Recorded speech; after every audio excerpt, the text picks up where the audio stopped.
There's absolutely no way that the UFC didn't know the most likely outcome of Sean O'Malley getting a rematch against Merab like 9 months after losing the title would be another loss, which makes me wonder how much juice they felt was left in the sugar tank, because you have essentially locked O'Malley out of the bantamweight title picture so long as that Wrestle Gremlin remains at the top, which is probably going to be as long as he wants to stick around. And even more baffling, but also supporting my argument that they knew they were only getting maybe one more headline out of O'Malley, the rematch couldn't have been any more unwarranted. What did Sean do in the 9 months between the fight besides stop gooning and consuming the jazz cabbage? Well, absolutely nothing to earn a rematch. He didn't compete again, and it wasn't like the first fight was particularly competitive. And this wasn't some Anderson Silva title reign that screamed immediate rematch. Hell, one of his defenses, his only successful defense, was a fight with Chito Vera that most people thought wasn't deserved either. There was just nothing to justify this fight besides needing a headliner and Sean being one, which is why it's the perfect first entry for today's list about the 10 most pointless title shots in MMA history. Hi, I'm Tommy, how you doing? Let's talk number 9, Dark Ages Desperation. So the SCG UFC was pretty much on a slow march to the grave starting in 1997 due to the US bans on the sport, and by UFC 29, they were in the coffin, and the very last of the dirt was being poured on top. They would literally sell the promotion weeks later to Dana and friends because they were flat out broke, and the final fight in SCG UFC history would be one that was ultimately pointless, and a remnant of the promotion's attempt to stay alive. During the dark times, SCG tried to create a sort of second arm called UFCJ that would see events run locally in Japan and often highlight Japanese talent in hopes to gain a foothold in a hot MMA market. Ultimately, the program wouldn't work, of course, but SCG's last gasp would be a product of that shift. UFC 29 would take place in Tokyo and was headlined by Tito Ortiz defending his title against local hero Yuki Kondo. Now, Kondo wasn't a bad opponent necessarily, he had legit bona fides from his time in Pancrase, but the 2-minute bout would ultimately prove a meaningless end for the SCG version of the UFC, and more so, it would be the end of the UFC's attempts at penetrating the Japanese market until a whole 12 years later when they finally returned. Kondo didn't stick around either. After losing to the janitor that next year, he would never compete in the UFC ever again. He would go on to compete forever though. He fought last November and has had at least one fight every year since 1996. So the lesson here is that his fight with Ortiz was meaningless and Kondo is a vampire. Ortiz would have another unjustifiable title defense during that run against Ken Shamrock, but considering how important that event was to the Zuffa UFC's survival, it's only getting a passing mention. Number 8, the Dillashaw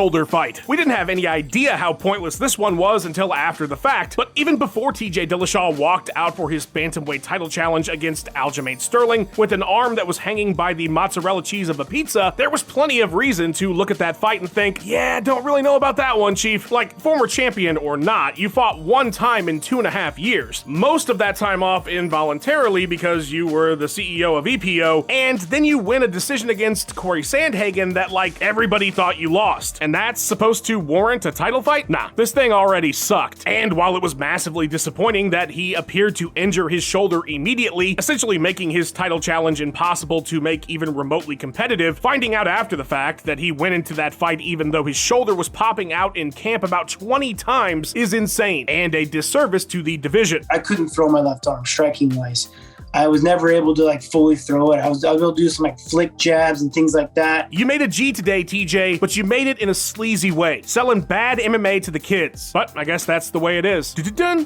All right, number 7, profits before pride. You can probably count every Pride FC title defense ever on one hand. Wait, can you? No, 2 hands and a pinky toe, but only needing that is pretty crazy when you consider that the promotion had 68 events. So you would think that considering how few and far between they were, that they'd be significant. And sometimes you would be right, Fedor versus Crow Cop, Vandy versus Rampage, but other times you'd be stupidly wrong, and most stupidly when Silva took on Hiromitsu Kanehara. Kanehara was from the pro wrestling world, one of those massively popular shoot wrestler types that Pride absolutely loved showcasing. The problem was he absolutely shouldn't have been in a bout for Vanderlei Silva's title. At the time of the fight, Kanehara's last victory was against 2-5 career fighter Paul Cahoon a whole year before the Vandy fight, and prior to that in rings, he dropped 3 fights to 3 very respectable names, to be fair, Matt Hughes, Ricardo Arona, and Big Nog, but 3 pretty big losses no less. So really the only justification for putting him in the bout was that he was popular and that fans in Japan wanted to see him in a big fight. Well, they got their wish and Vandy mopped the floor with him. Losing 12 of his next 13 didn't do the matchup any favors in hindsight either. Number 6, a super unnecessary resurrection. When you have such a good year that it grants you 2 title shots nearly a year apart back-to-back when you lost every single round of the first fight, that says a lot about how great that year was. But it doesn't make that rematch any less pointless. There was virtually no reason we needed to see a title fight rematch between Jorge Masvidal and Kamaru Usman. The only justification you might be able to make is that Jorge took the first fight on very short notice, but the thing is, given Masvidal's position in the division at the time, it's not like he was just sitting on the couch for a few months doing nothing and suddenly got the call, so he just took the fight because it was his only opportunity. He knew he was primed, and he was probably in a semi-ready state. Ultimately, the outcome of the first bout would be not at all great. There wasn't a moment that looked like there was any kind of trouble for Usman. Afterwards, Kamaru would defend in an awesome performance against scary Gilbert Burns, while Masvidal would just not fight anybody else. I want that damn belt and I'm stubborn. He won the first one.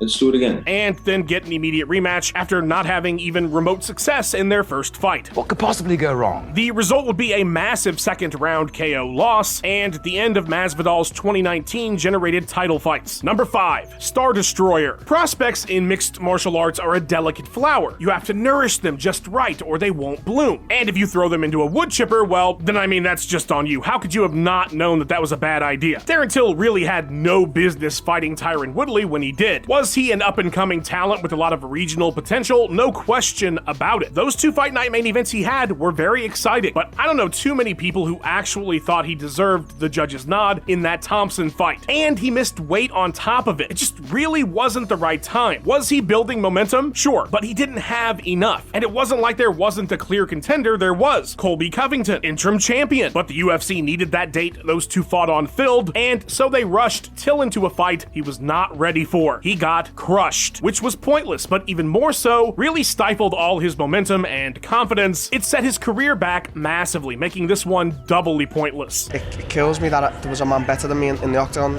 and that was tonight. Tyron was better.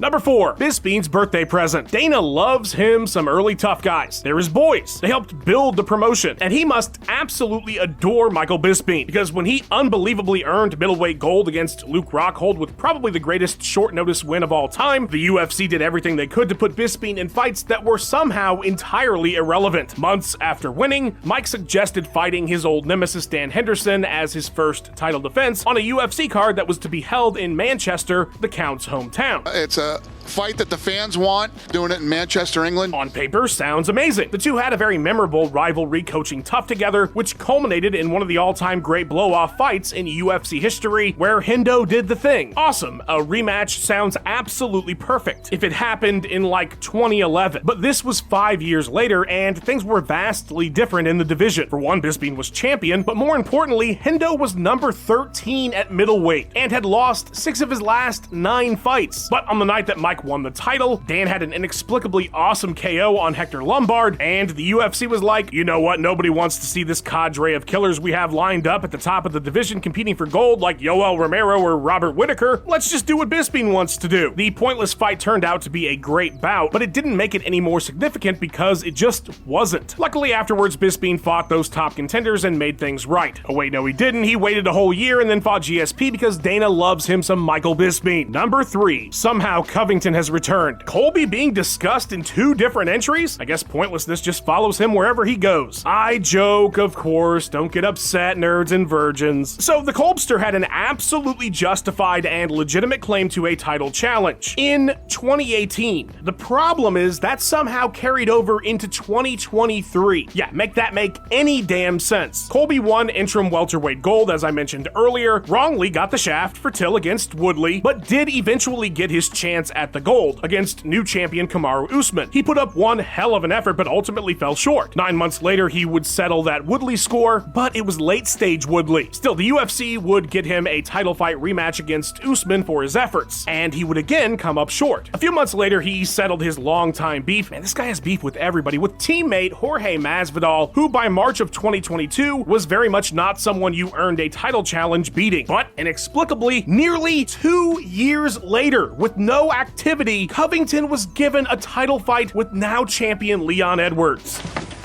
It makes literally no sense at all, except when you realize the UFC just didn't want Bilal Muhammad fighting for the title. But hey, if he won, it could totally justify Covington's challenge. Unfortunately, Colby would have one of the worst title fight performances in the history of the sport. Number 2, Pat Militic's whole title reign. I'm not trying to be mean here. I think there's no way to look at Pat Militic but as a crucial pioneer in the sport of mixed martial arts. His gym was revolutionary and the pinnacle of modern US MMA training at its peak, and they produced some insanely good talent. All that said though, his welterweight title reign didn't offer him the best competition. First of all, it should be noted that he lost 3 times during his title reign. 3 during a title reign that lasted 3 years and that had 4 successful defenses. Pat Miocic unconscious. Jotaro Nakao defeats UFC champion Pat Miocic. Now, the bouts he lost were outside the UFC, but yeah, unusual that alone. He also won the title in the shorts pullingest fight in mixed martial arts history, but the level of competition he faced in his defenses is just, man, it wasn't great. And mind you, the UFC, as I mentioned near the start, they were in a bad place. Pat was a Dark Ages champion, but it doesn't make these fighters any better. Jorge Patino, great jiu-jitsu, no doubt, but cage fighting, he'd fought guys that mostly don't even have records on Tapology. Who doesn't have a Tapology record? You, watching this right now, probably have a Tapology record. And right before the fight with Militic, he'd lost twice to Pele, who also beat Pat during this period. He should have been champ. Pat is limping around. It looks like he can't continue. Something's wrong. The fight is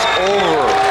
Andre Pederneiras, fantastic coach later. A single pro bout to his name when they fought. John Alessio, 20 years old at the time, he had 10 pro fights, was already 7-3 going into that fight. He'd go on to fight some decent names, but at the time, he was way too green to be in there with Pat. And his final successful defense was a part of that last SEG Japan show against Kenichi Yamamoto, who had absolutely no business in there with Pat. Then Carlos Newton came back from Pride and took Militic's title. Number 1, Old Man Logjam. Remember when the UFC booked heavyweight champion John Jones after nearly 2 years off against 42-year-old Stipe Miocic after nearly 3 years off, coming off a loss when they already had an interim champion waiting for a title fight? And then after that, John still hasn't competed against that interim champion or anybody else, and his title reign has been over 830 plus days with just a single fight in it. Remember that? Have you heard about that? Look, I am the biggest Stipe Miocic fan in the world, okay? I literally gave him his Google overview nickname of Stone Cold. Nobody wanted to see Stipe in a title fight more than me, but even I could see that that fight with Jones, even when it was booked the first time and got delayed when John tore his pec, was just a fight that made no sense. Let's be honest.